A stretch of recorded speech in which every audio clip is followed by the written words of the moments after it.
అందరికీ జై భీమ్. నేను Rajesh Mahasen. Welcome to Mahasen media. Venkatakrishna గారు ఈయన ఎన్ని అవమానాలు పడ్డాడో, ఎన్ని హేళన మాటలు పడ్డాడో ఈయన మీద కూడా కేసులు అయ్యాయి. ఏబిఎన్ అనే దానికి రీచ్ ఎక్కువ ఉంటుంది, దాని ఫాలోవర్స్ ఎక్కువ. ఆ ఛానల్ ఆపేశారు, టీవీ పైన ఆపేశారు. ఇక్కడ ఆపేసినా కూడా కేవలం యూట్యూబ్లో వచ్చే దీంతో ఈ రాష్ట్రంలో అంత మార్పు తీసుకురావడానికి కారకులండి వీళ్ళు. వెంకటకృష్ణ గారు అయితే చాలా గట్టిగా అటాక్ చేస్తారు. ఇంకా సాంబా గారు కొంచెం సౌమ్యంగా మాడతారు, కానీ వెంకటకృష్ణ గారు అలాగ ఉండదు. ఇదంతా కూడా ఎఫెన్సే.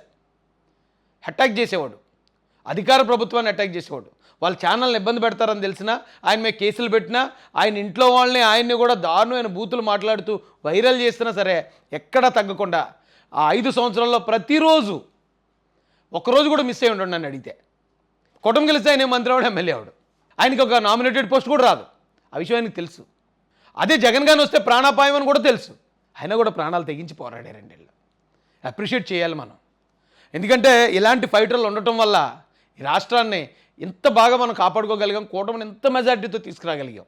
దీనిలో తెలుగుదేశం కార్యకర్తలు, జనసేన కార్యకర్తల పట్టుదల, వాళ్ళ కేసులకి నిలబడడం, ఎంతోమంది చనిపోయారు, ఎంతోమంది దాడులకు గురయ్యారు. వాళ్ళ కృషి పట్టుదల ఉంది. అది లేకపోతే ఇంత సాధ్యం కాదు. కానీ దాంతోపాటు నిస్వార్థంగా చేసిన ఇలాంటి వ్యక్తులు, ఇలాంటి గొప్ప వ్యక్తులను కూడా మనం గుర్తించి తీరాలంటాను నేను.